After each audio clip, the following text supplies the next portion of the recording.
mangyayaring nakasaad sa Biblia ang lahat ng mangyayaring totoong mangyayari.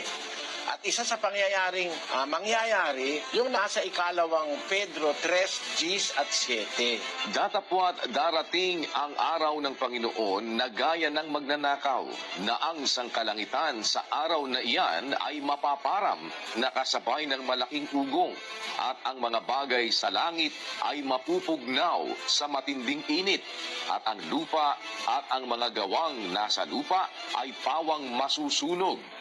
Ngunit ang sangkalangitan ngayon at ang lupa sa pamamagitan ng gayunding salita ay iniingatang talaga sa apoy na itinataan sa araw ng paghuhukom at ng paglipol sa mga taong masama. Nasa Biblia yan, kapatid, napakaraing talata na ang lupa masusunog. Alam mo, scientifically speaking, possible ito eh. Sa dami-dami ngayon ng nuclear warheads ng mundo, sapat na para sumabog ang lupa eh.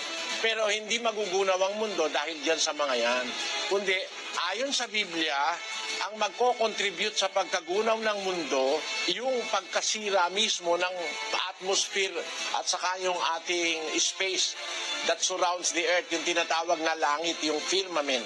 Sabi sa Gs, darating ang araw ng Panginoon gaya ng magnanakaw, na ang sangkalangitan sa araw na yan mapaparam kasabay ng malaking ugong. So, ang